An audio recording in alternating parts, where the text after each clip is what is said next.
At my daughter's wedding, when her groom loudly called me a local homeless person and his parents laughed at my modest clothes, the guests froze in shock. I just smiled, grabbed the microphone, and uttered one sentence. Their faces instantly turned pale. They couldn't believe their ears. Before we continue, please subscribe to the channel and write in the comments what time it is where you are now. My hand rested on the brass door handle of the harbor room for 3 seconds longer than necessary. I smoothed my blazer, the navy one I'd worn to retirement dinners and funerals, and stepped inside. Mitchell saw me before I saw him. I caught it in my peripheral vision. That microsecond assessment, eyes traveling from my collar to my shoes and back again. His expression didn't change, but something behind it did. I'd seen that look in courtrooms when defense attorneys realized they were working with weak evidence. Mr. Collins. He stood eventually, extending his hand with the enthusiasm of a man fulfilling a contractual obligation. His grip was brief, fingers barely engaging. Glad you could make it. Judy mentioned you prefer comfortable attire. My daughter rose quickly, kissing my cheek. Hi, Dad. You found it okay? I've lived in Charleston 62 years, sweetheart. I know where the restaurants are. We settled into our seats, Mitchell and Judy on one side, me across from them like a job interview. The position wasn't accidental. He wanted visual partnership with her, wanted me isolated. I'd arranged interrogation rooms the same way. So, Mitchell leaned back, one arm draped across the booth behind Judy. Judy tells me you recently retired? Last year, 30 years in the prosecutor's office. That must be quite an adjustment. He glanced at his phone, screen lighting his face. Different pace, I imagine. Different, yes, not slower. Judy touched Mitchell's arm, her fingers light on his sleeve. Mitchell just closed a massive investment deal. Tell Dad about it, honey. Well, he said, and his posture shifted, shoulders back, chin up. This was his territory. Financial consulting is where real impact happens. We just restructured a portfolio worth $8 million. Numbers don't lie, unlike people in courtrooms. I let that one sit. Judy laughed, a sound I didn't recognize. Dad worked on some big cases, though, she offered, but her voice carried no conviction. She was checking the box, including me out of obligation. I'm sure. Mitchell's eyes drifted over my shoulder, tracking a waiter. Though I suspect prosecution doesn't exactly translate to private sector compensation. He smiled, not unkind, worse, pitying. The next 40 minutes followed a pattern. I would begin a sentence. Judy would interrupt. Mitchell would redirect his achievements. The clients, the properties, the investment strategies only sophisticated people understood. When I mentioned a case involving securities fraud, he nodded with the patience of a kindergarten teacher listening to a child describe their drawing. That's fascinating, he said, which meant it wasn't. His phone buzzed twice during my stories. He checked it both times. When he spoke, Judy angled toward him, her body a closed parenthesis. I wasn't inside. The waiter brought the check in a leather folder. $280 for my half. 3 appetizers, 2 entrees, wine I hadn't ordered. I reached for my wallet, the leather soft and cracked from decades in my pocket. Let me cover my half. It's only fair. Mitchell's hand waved dismissively, already producing a platinum card that caught the light. No need, Mr. Collins. His smile widened, generous and condescending in equal measure. I understand that on a pension, 280 might be significant. My treat. The card hit the folder with a decisive snap. I looked at Judy, waited for her to say something. Anything. She was looking at Mitchell, her expression warm with approval. That's so generous of you, honey.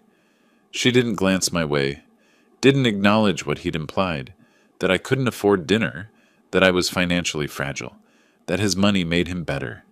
The insult hung in the air like cigarette smoke, visible to everyone, ignored by her. Well? I folded my napkin, placed it beside my plate. Thank you for dinner. Any time. Mitchell signed the receipt with a flourish. We should do this again. Maybe somewhere more. Casual next time. I know these upscale places can feel uncomfortable. Judy smiled, still didn't look at me. They left together, Mitchell's hand on the small of her back, Judy laughing at something he murmured. She didn't turn around. I walked to my car alone, my 10-year-old sedan parked between a Mercedes and a BMW. The drive home took 20 minutes. I didn't turn on the radio. My hands were steady on the wheel, my breathing even, but my mind was working, processing patterns the way it had for 30 years in courtrooms. Mitchell wasn't just arrogant, he was strategic. Every comment calculated, every gesture deliberate. He'd positioned himself above me from the moment I walked in, and Judy had helped him do it. I pulled into my driveway and sat in the darkness, engine ticking as it cooled. One thought surfaced, clear and cold. I know exactly what Mitchell is. The question was, does Judy? The week that followed the dinner moved like cold molasses. I went through routines, morning coffee on the porch, afternoon walk through the neighborhood, evening news in my recliner, but my mind kept circling back to Mitchell's smile when he waved away my money. That patronizing smile. When Judy called on Tuesday saying she needed to talk, I told myself I was overthinking. Young couple nervous about family dynamics. Normal. She arrived Wednesday morning at 10, her car pulling into the driveway with a quickness that suggested urgency. I met her at the door. "Dad!" Her smile was enormous, genuine. "Mitchell proposed." The happiness hit me before thought could temper it. My arms opened automatically. "Judy, that's wonderful. Come here." She stepped into the hug, and for 5 seconds we were just father and daughter celebrating good news. Then she pulled back, and I saw the tension in her shoulders. "Let's sit down," she said. "There's a lot to talk about." We moved to the living room. She perched on the edge of the sofa, hands clasped. I took my usual chair, still smiling. "So when's the wedding? Have you set a date?" "August 15th. I know it's fast, but Mitchell's parents wanted summer, and the venue had an opening." "Which venue?" "Charleston Harbor Club." She said it quickly, watching my face. "Mitchell's parents are covering everything, so you don't need to worry about costs." Something in my chest tightened. I wasn't worried about costs. I'm your father. "I know, Dad. I just mean—" She looked at her hands. "It's going to be really nice. Elegant. Black tie. I can rent a tuxedo, Judy." "Of course, that's not—" She stopped, recalibrated. "Mitchell's family has certain expectations. Traditional. His parents, Willard and Helen, they're very involved in Charleston society. The guest list is specific?" I waited. In interrogations, silence makes people reveal more than questions do. "It's intimate," she continued. "Very small. About 80 people. So some of your friends, Marcus, the Johnsons, people from the prosecutor's office. The venue has capacity limits." "Which friends aren't invited, Judy?" "It's not personal. Mitchell's family has so many relatives and business associates, and the venue restrictions." "You're saying my friends can't come to your wedding?" Her jaw tightened. "I'm saying it's a small wedding. Mitchell's parents are paying $45,000. They get input on the guest list." I stood needing distance and walked to the kitchen. My hands found a glass, filled it with water I didn't want. Behind me, Judy's voice followed. "Also," Mitchell suggested, and I agree that we keep the aesthetic cohesive. "You know, so photographs look unified. Maybe something understated in what you wear, so you don't stand out." The glass felt heavy in my hand. "You want me to dress modestly at my daughter's wedding so I don't embarrass you?" "That's not what I said. It's what you meant." I turned. She was standing now, defensive, arms crossed. This wasn't my Judy. Or maybe it was, and I'd been refusing to see it. "Mitchell's world is different from yours, Dad. That's just reality. I'm trying to navigate between both, and it would help if you understood that." "I understand perfectly." She left 10 minutes later, the conversation dying in uncomfortable silence. I watched her car disappear down the street and felt something shift in my chest. Not heartbreak, that was too simple. Recognition, maybe, of patterns I'd ignored because she was my daughter. The next day I drove to the bank, then the grocery store, filling afternoon hours with mundane tasks. When I pulled back into my driveway at 3, I heard her voice before I saw her car. The living room window was open. Judy's laugh carried through it, bright and unburdened. I know," she sounded delighted. "Dad's blazers are from the 90s. I swear one still has shoulder pads. I'll handle it diplomatically. Keep him from the receiving line where people take photos." Silence. She was listening to whoever was on the phone. Mitchell, obviously. He won't be at the head table anyway. Your parents, my bridal party. That's plenty. We'll put Dad with some of your parents' distant cousins. He'll be fine. More laughter. Easy. Conspiratorial. "You're right. It's better this way. He wouldn't be comfortable around the Harbor Club crowd anyway. We're doing him a favor, really? I stood in my driveway, keys in hand, and listened to my daughter mock me to her fiancé. She left 20 minutes later. I waited until her car turned the corner before I entered my own house. That evening I sat at the dining room table and stared at the wall. The hurt was still there. I'm not inhuman. But underneath it, something else was crystallizing. Something cold and familiar. I walked to my bedroom closet and pulled out a cardboard box from the top shelf. Inside, case files, legal pads, notes from trials that had defined my career, evidence logs, witness statements, strategy documents. I carried the box to the dining room and spread the contents across the table. 30 years of building cases. 30 years of finding weaknesses in seemingly perfect defenses. 30 years of strategic thinking. I pulled a fresh legal pad from the drawer and clicked my pen.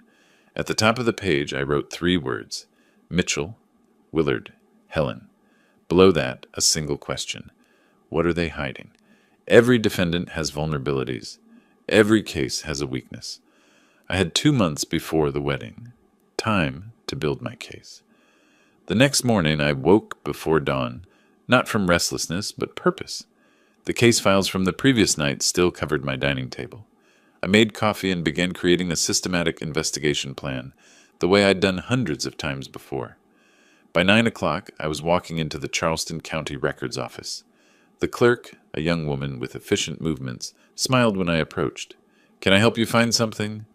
"I'm researching investment firms for a friend." The lie came easily. "Could you show me how to search business registrations?" She guided me to a computer terminal. 20 minutes later, I had what I needed. Harrington and Associates, Incorporated, 1987. Principal officers Willard J. Harrington and Helen M. Harrington. Their business address matched the Harbor Club district. Naturally. I photographed the screen with my phone, then moved to the civil court archives. 2 client complaints, both settled pre-trial. The settlements weren't small, $85,000 and $120,000. Companies don't pay that kind of money unless they're hiding something worse.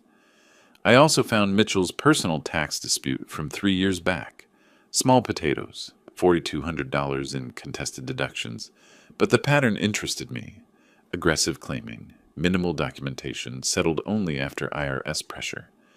Back home, I organized the findings into folders. Then I called Marcus Webb, my former colleague from the DA's office. "Sylvester?"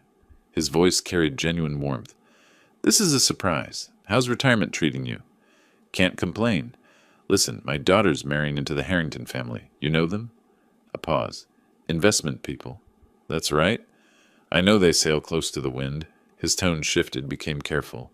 "Very aggressive tax strategies. Nothing prosecutable, but they've had IRS audits. Multiple. They always settle before it goes anywhere." "Settle how?" "Pay the fine, promise to restructure, then find new loopholes. It's a pattern." I thanked him and hung up, adding notes to my files. 3 days later, I sat across from Robert Chen in his downtown office. The attorney's eyes moved over the documents I'd spread across his conference table. "Mr. Collins, you're paying for my expertise, so I'll be blunt." He tapped one of the pages. "These deductions they're claiming? Legal but aggressive.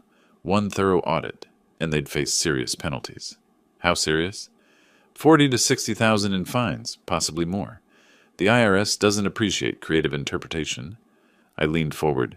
"What would trigger an audit?" Chen's eyebrows rose slightly. "Anonymous tips with specific documentation, pattern evidence, or just bad luck, random selection." The consultation cost $1,400. I paid in cash. That evening, Judy called to cancel our scheduled dinner. "Dad, I'm overwhelmed with preparations. Can we reschedule?" Her voice carried stress, but also distance. We hadn't spoken face-to-face since the engagement announcement. "Of course, sweetheart. I understand." I kept my tone pleasant. "I'm sending over a gift. Just something I thought you'd like." "You don't have to." "I want to." 4 days later, she canceled again, this time via text. "So sorry. Dress fitting running late." "Rain check?" I responded. "No problem. Enjoy the fitting." Then I drove to Worthington & Sons Fine Silver. The store occupied a restored building on King Street, the kind of place where they served champagne while you browsed. A sales associate approached immediately. I'm looking for a wedding gift, I said. Something significant.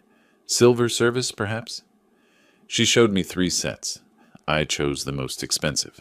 12 place settings, hand-engraved, sterling. $2,800. Gift wrapping?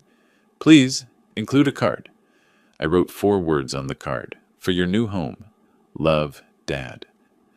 The next morning I drove to Judy's apartment downtown. She wasn't home. I left the package with the concierge, a young man who raised his eyebrows at the size of the box. Make sure she gets it today, I said, handing him $20. 2 days later, my phone rang. Judy's voice was confused. Dad, the silver service. It's beautiful, but it's so expensive. You didn't need to. I wanted you to have something nice, something that lasts. Mitchell was surprised. He said, well, he thought it was generous. I smiled at the wall. I'm glad you both like it. After we hung up, I imagined their conversation. Mitchell recalculating his assumptions about me, wondering if I had money they didn't know about. Good. Let them wonder. 2 days later, the invitation arrived. Cream cardstock, embossed lettering. Mr. and Mrs. Willard Harrington request your presence at a rehearsal dinner in honor of Mitchell Harrington and Judy Collins. Their estate address was in the most exclusive part of Charleston. I studied the names. Willard, Helen. Now I had faces to attach to the business records. I called the number on the invitation to confirm attendance. A woman answered, Helen I presumed, her voice carrying that particular Charleston society accent, honey over steel. Mr. Collins, we're so pleased you can join us. Of course I'll be there, I told her. I'm looking forward to meeting you both. I was. I dressed carefully for the rehearsal dinner. Not my best clothes, but not my worst either. Let them see what they expected. For now. The Harrington estate sat 40 minutes north, in a gated community where property values started at $2 million. My decade-old sedan looked exactly as out of place as I felt when I pulled up to the security booth. The guard checked my name against a list, then waved me through. The driveway curved through manicured grounds for a quarter mile before the mansion came into view. Colonial style, white columns, 3 stories. Landscape lighting made it glow against the evening sky. I parked beside a Range Rover and a Mercedes, then walked to the front door. Mitchell answered, Mr. Collins, right on time. He led me through a foyer with marble floors and a chandelier that probably cost more than my car. Voices carried from the back of the house.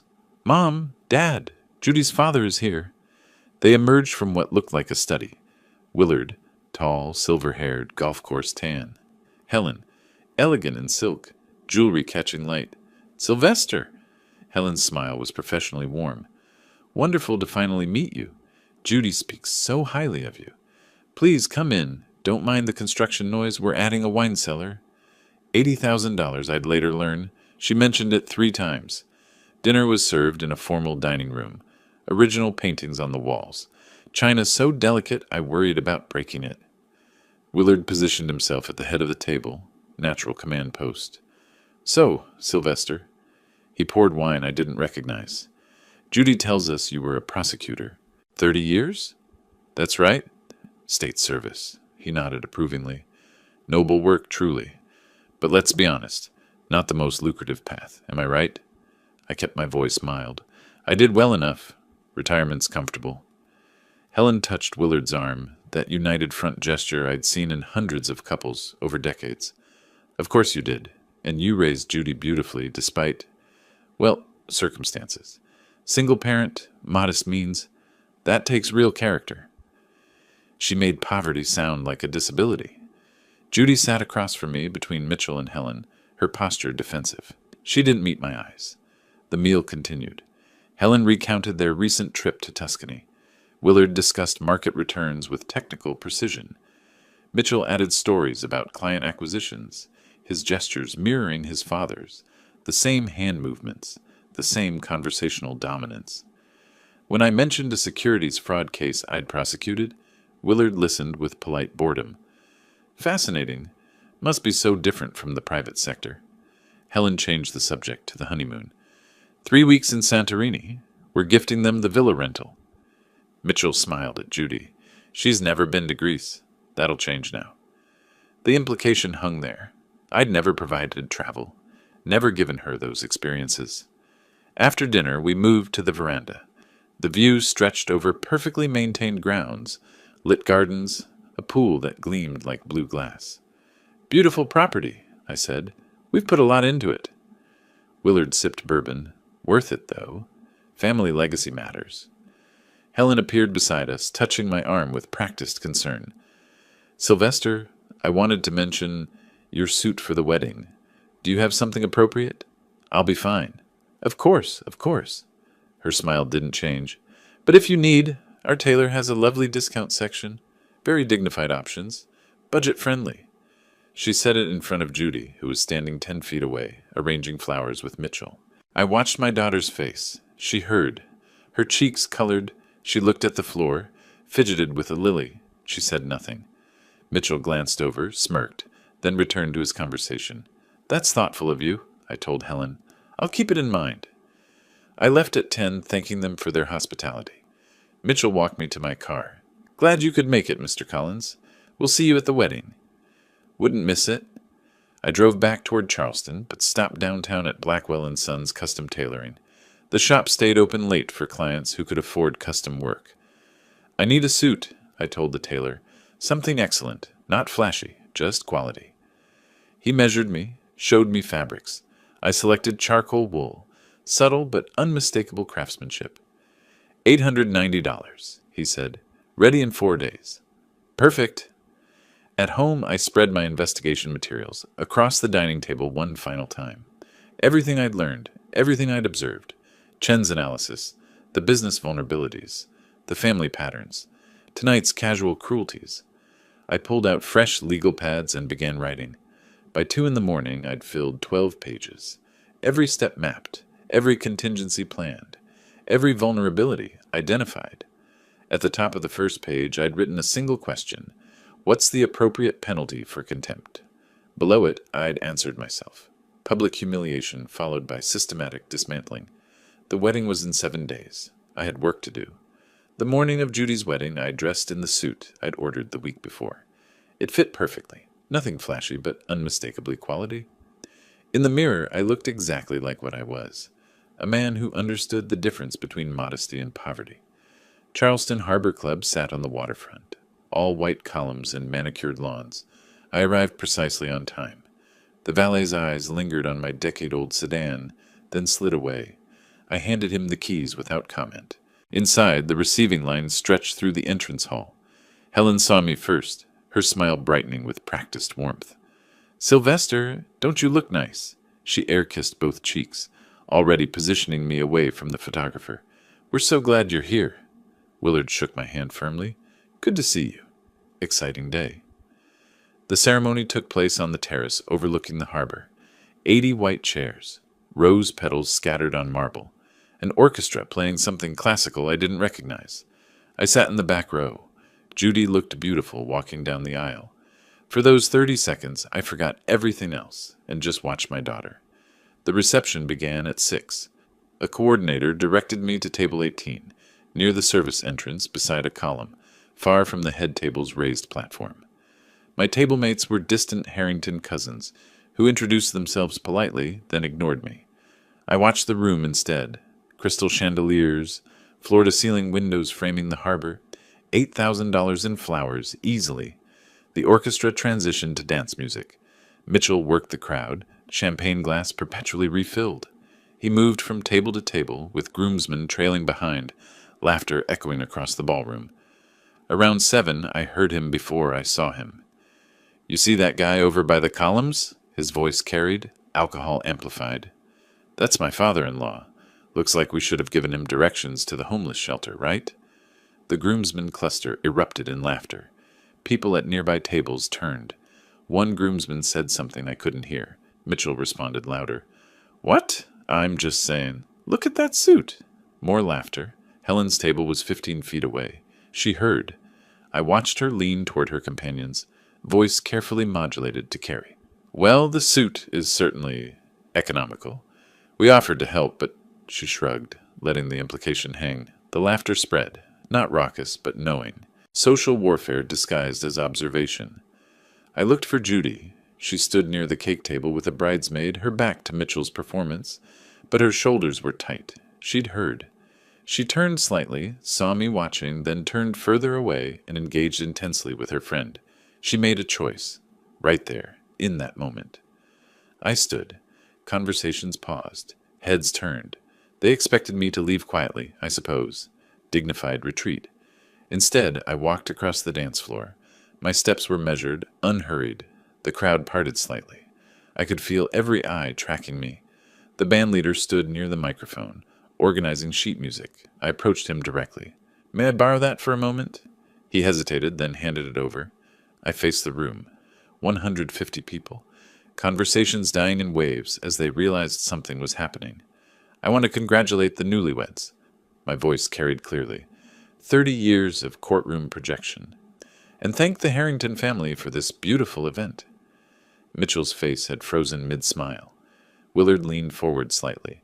"You know, 30 years as a prosecutor taught me to recognize people's true value." I paused, found Mitchell's eyes, not by their clothing or their bank accounts, but by their decency, by how they treat people who can't benefit them. The silence was complete. "Judy," I looked at my daughter, "I've always wanted the very best for you. I hope you found exactly that." I crossed to the head table.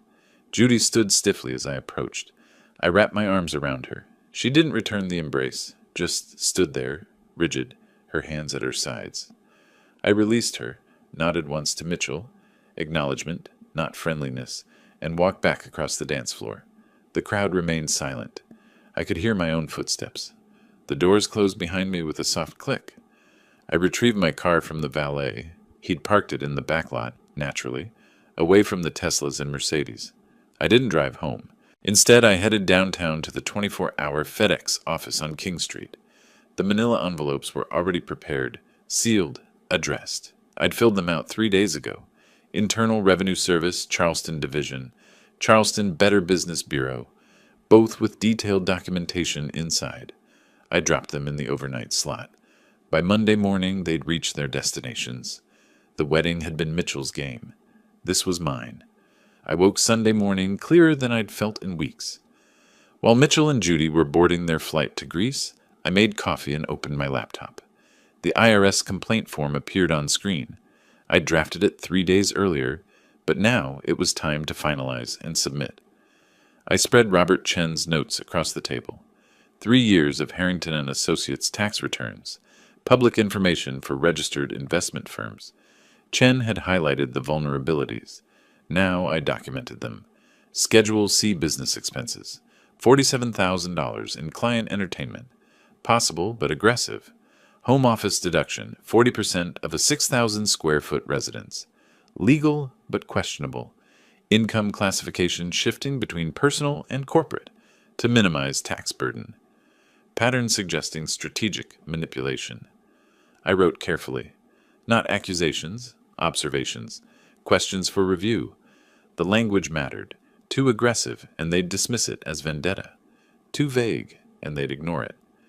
Respectfully submitted for examination. Potential misclassification of income under Section 162. Entertainment expenses exceeding reasonable business necessity under Section 274.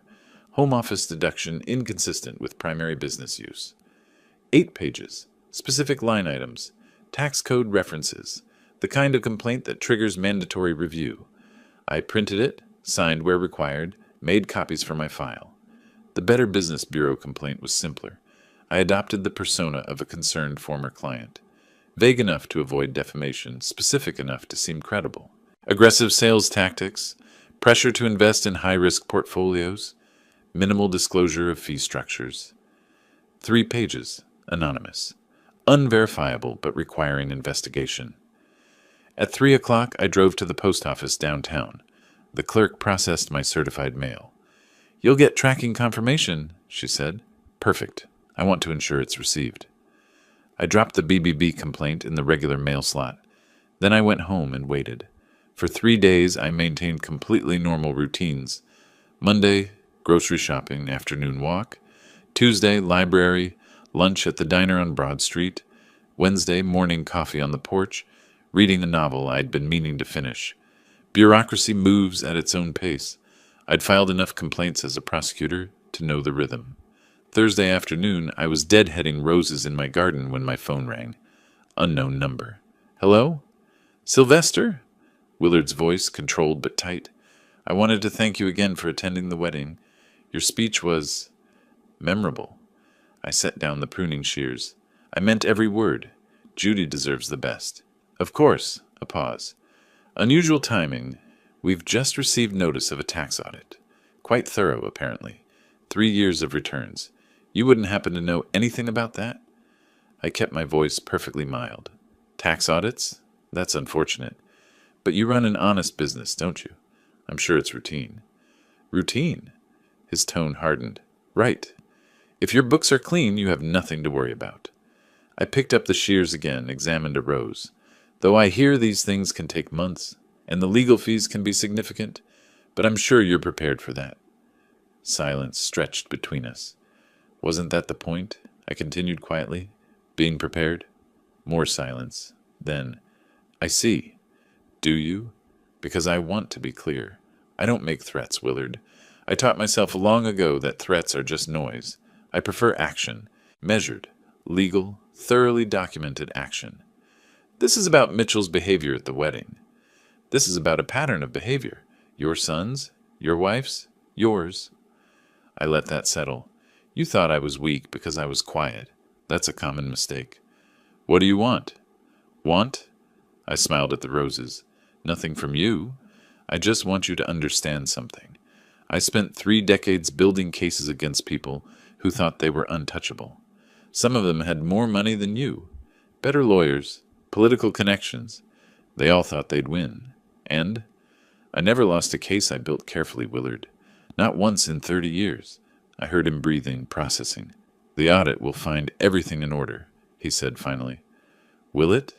Then you've got nothing to worry about. Though even clean audits take time. 8 months, typically. And you'll need to hire specialists. Tax attorneys don't come cheap.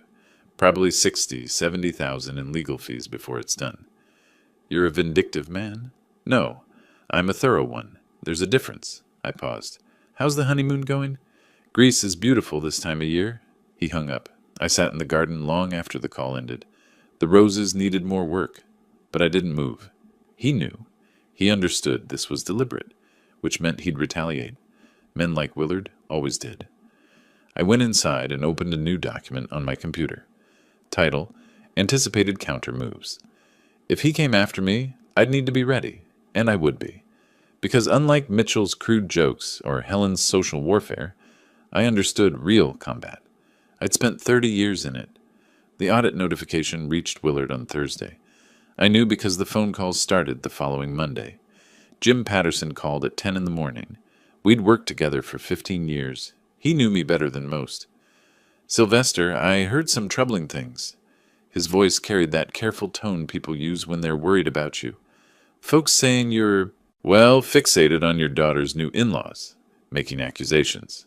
That doesn't sound like you. I set down my coffee. What kind of accusations, Jim? Tax fraud, unethical business practices.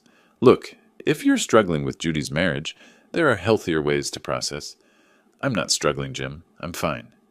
Are you? Because people are concerned. People. Plural. Coordinated. I appreciate the call, I said, but I'm okay. Really. Sandra Martinez called that afternoon.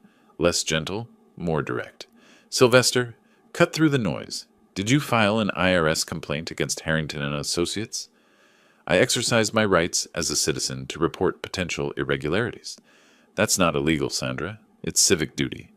You're making yourself look obsessive, vindictive. Is that what you want? I want accountability. If that looks vindictive, so be it. She sighed. Just be careful. You're building a reputation you might regret. I hung up and drove to Common Grounds Cafe, downtown. Ordered coffee I didn't drink and mapped out what was happening. Mitchell was working his connections. Helen was weaponizing her social network. They were painting me as unstable, paranoid, obsessed. Character assassination disguised as concern. It was effective. I'd give them that. 2 days later, I was deadheading roses when my phone rang. Judy, I answered standing. Didn't sit down. This wouldn't be long. Dad? Her voice was tight. What are you doing? Working in the garden. You? Don't. Just, she exhaled sharply. Mitchell says you're spreading lies about his family. Why can't you just be happy for me? I'm happy for you, Judy. I'm not happy about being called homeless in front of 100 people. That was a joke? You're overreacting. Was it? Because everyone laughed, including his parents, and you said nothing. Silence. Then, Helen says you might need help, that your behavior is concerning. Helen says? I kept my voice level, but something cold was rising. Since when is Helen your source on my mental health? She's concerned. Everyone is. You filed some kind of complaint against Mitchell's family business. Dad, that's crazy. I filed a legitimate complaint about questionable tax practices. If they have nothing to hide. You're trying to ruin my marriage. No. I looked at the roses, their perfect red blooms. I'm defending my dignity. I haven't done anything illegal. I simply reported what I observed. If that threatens Mitchell's family, maybe ask yourself why. This has to stop. It will. When they understand you can't humiliate people without consequences. Then I'm sorry, Dad. I'm sorry you feel that way. Feel. As if facts were feelings. Judy, I love you, but I won't apologize for this. They tried to make me feel worthless. I'm showing them I'm not. By destroying my husband's family business. If it's destroyed by truth, it deserved to be. She hung up. I stood there, phone in hand, staring at nothing. The line between us had been fraying for months. Now it was cut. She'd chosen. I walked inside, poured fresh coffee, and opened my laptop. That evening, I composed an email. Anonymous account, created at the library that morning. Subject line, information regarding local investment firm audit. The body was brief. Charleston-based Harrington & Associates, currently under IRS audit. Additional complaints filed with Better Business Bureau regarding aggressive sales tactics. Public information available through proper channels. I attached links to public records, business registration, complaints database, IRS public filing information, nothing confidential, all verifiable. The recipient, Sarah Chen, business reporter at Charleston Business Journal. I saved the draft. The next morning I drove to the library and sent it from their public computer. Untraceable. By noon, Sarah Chen called Harrington & Associates, requesting comment on reports of an ongoing IRS audit. I was having lunch at home when my phone rang. Caller ID, Harrington & Associates. I let it go to voicemail. Willard's voice tight with controlled fury. Mr. Collins, we need to discuss this situation. Call me. I deleted it. We'd discuss it on my terms, not his. The Charleston Business Journal ran the story on Monday. Headline, Local Investment Firm Under Federal Audit. No names, but Charleston's business community was small enough. I read it at breakfast. The reporter had done her job well. All facts verifiable. No speculation, just enough detail to raise questions. My coffee paused halfway to my mouth. I allowed myself a small smile. Then I continued my routine. Over the next 2 days, I monitored the fallout through public sources. LinkedIn showed Palmetto Property Group removing their connection to Harrington & Associates. Business filing databases showed contract termination notices. Coastal Holdings, Palmetto, $180,000 in annual revenue, gone. I documented everything in a spreadsheet. Thursday morning, I read that Harrington had hired Morrison & Blackwell, one of Charleston's most expensive tax law firms, $650 an hour.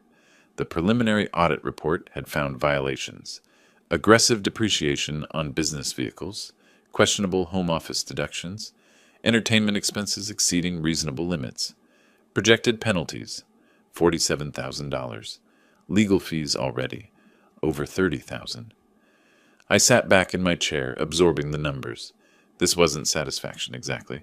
More like completion, pieces falling into place.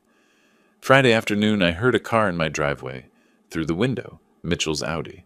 I opened the door before he knocked. Mr. Collins, he tried for casual. Hope I'm not disturbing you. I was in the neighborhood and thought we should talk. About what, Mitchell? This misunderstanding between our families. I led him to the living room, but didn't offer a seat, didn't offer coffee or water. He stood awkward while I settled into my chair. Look, I know I made some jokes at the wedding. His smile was forced. Maybe I had too much champagne. I apologize. Can we move past this? You called me a homeless man, I said flatly. Your parents laughed. Judy said nothing. That wasn't champagne. That was who you are. His smile cracked. Fine. You're upset. I get it. But this IRS thing, the Business Journal article, that's too far. You're hurting Judy too. We're losing clients. My income. I filed a legitimate complaint about questionable tax practices. If the IRS found problems, that's between your firm and them. You know exactly what you're doing. His voice rose. This is revenge. You're trying to ruin us. Ruin you? I met his eyes without blinking. No, I'm holding you accountable. There's a difference. He paced to the window, back again. Young man energy with nowhere to go. What do you want? Money? An apology in front of people? What? I don't want anything from you, Mitchell. Then why? Because you thought I was an old fool you could humiliate without consequence. I leaned forward slightly. You were wrong. I practiced law for 30 years. I know how to use it. I haven't done anything illegal. I simply exercised my rights as a citizen. If your firm's books are clean, you'll be fine. If they're not, you'll pay the appropriate penalties. That's how systems work. You're destroying my family's business over a joke. I'm exposing problems that already existed. If a joke can destroy your business was already fragile. His hands clenched. For a second I thought he might try something physical. I'm 62, but I didn't move. Just watched him. He deflated instead. Please, he said quietly. Judy's caught in the middle of this. She's falling apart. Then she should have defended me when you mocked me. She didn't know what to say. She knew. She chose silence. He stared at me, understanding finally that there was no negotiation here. You're a vindictive man. I'm a thorough one, I corrected. You wanted to see what I was made of. Now you know. He left without another word. I sat there for several minutes after his car disappeared. Then I poured 2 fingers of bourbon, rare for me, and walked to the front porch. The afternoon heat was oppressive. I sat in the old wicker chair and stared at the street, glass warming in my hand. This should feel better, I thought. Victory should taste sweeter. Instead, it just tasted necessary. I finished the bourbon and went inside to document the encounter in my case file. Mitchell's desperation, his failed attempts at manipulation, the confirmation that the strategy was working. I was typing when my phone rang. Judy. I stared at her name on the screen. She'd called 5 times in the past week. I'd answered none of them. This time I picked up. Dad! Her voice was ragged. Please, you have to stop. Mitchell's family is falling apart. He's talking about, I don't know what to do. I closed my eyes, took a breath. Judy, I love you. But I can't stop. Not until they understand you can't humiliate people without consequences. But I'm the one suffering. This is my marriage. Then you should have defended me at the wedding. Silence. Then quietly, I can't fix this, can I? No, I said. You can't. She hung up. 3 more clients left by Wednesday. I tracked each departure through LinkedIn notifications and public contract databases. Seabrook Investments, Charleston Capital Partners, Heritage Financial. Combined annual revenue, $250,000. The firm was bleeding out. Slowly, but steadily. Martha Patterson called Thursday afternoon, Jim's wife, member of Charleston Garden Society's board. Sylvester, thought you should know. Helen Harrington resigned from the charitable committee today. Patricia Worthington mentioned financial concerns. She paused. Just thought you'd want to hear it. I appreciate that, Martha. She didn't ask questions. Didn't need to. I made a note in my files. Helen's social position, carefully constructed over decades, was crumbling. For a woman who valued status above nearly everything, this would hurt more than the money. I allowed myself a brief smile. Friday evening, my phone rang. Judy. I stared at the screen through 5 rings. I'd avoided her calls all week. Part of me wanted to keep avoiding them, but I answered. Dad? Her voice was wrecked, raw from crying. Please, I don't understand what's happening. Mitchell's family is falling apart. The business, Helen's committee, everything. Mitchell says you did this. Please tell me he's wrong. I kept my voice steady. I filed legitimate complaints about questionable business practices. That's all. That's all? Her pitch rose. Their reputation is destroyed. Why? Because of a joke at the wedding? That's insane. Something in me snapped. A joke? I stood abruptly, pacing to the kitchen. He called me homeless, Judy, in front of 100 people. His parents laughed, and you... I stopped, breathing hard. You turned away. You pretended not to hear. I was embarrassed. I didn't know what to do. You knew exactly what to do, defend your father. But you chose them. You chose their money and their status over my dignity. So this is punishment? She was sobbing now. You're punishing me by destroying my husband's family? I'm not destroying anything. My voice filled the kitchen. I'm holding them accountable. If they're honest, they'll survive. If they're not, they'll pay the price. That's how the world works. You're being cruel. I'm being just. I gripped the counter. Judy, I love you, but I won't be anyone's punching bag. Not Mitchell's, not his parents, and not yours. If that makes me the villain in your story, I'll live with it. At least I'll live with my dignity intact. She hung up mid-breath. I stood there, phone still pressed to my ear, listening to silence. The sun was setting. I should turn on lights. Instead, I sat at the kitchen table and watched darkness gather. Had I gone too far? The question surfaced for the first time in months. Judy was suffering. My daughter. The person I'd raised alone, protected, loved above everything. I sat in the darkness for over an hour, not moving, just thinking. The house grew cold around me. Or maybe I grew cold, hard to tell. Then I remembered Mitchell's smirk when the waiter brought the check, Helen's sweet poison about my economical suit, Willard's dismissive nod when I mentioned my career, the laughter spreading across tables. Judy's back, turned deliberately away. I stood, walked to the light switch, flipped it on. The kitchen flooded with harsh brightness. I returned to my office and pulled up the latest business filings. Harrington and Associates had laid off 2 more employees.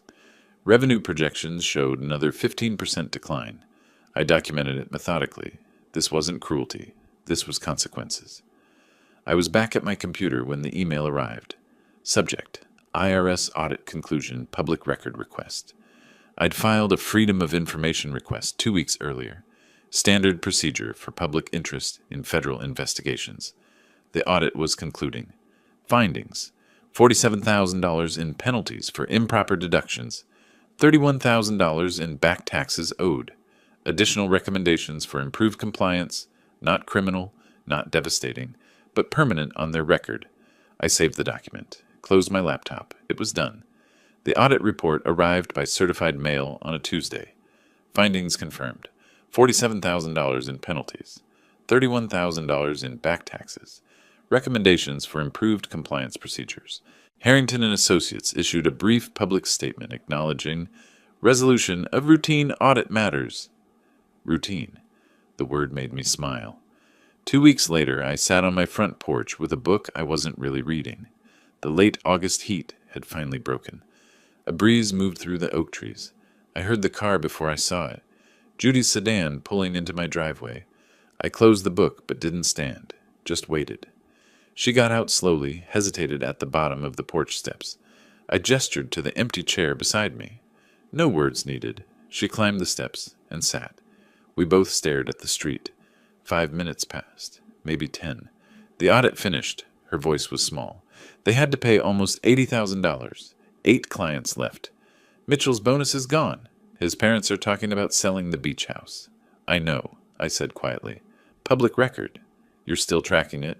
Until I was certain it was finished. Yes. More silence.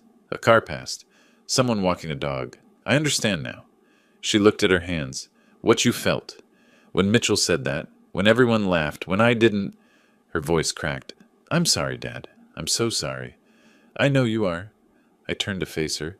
But sorry doesn't change what happened. It just means you finally see it clearly. She nodded, tears starting. Mitchell says you destroyed them. No. I held them responsible. They destroyed themselves with their arrogance.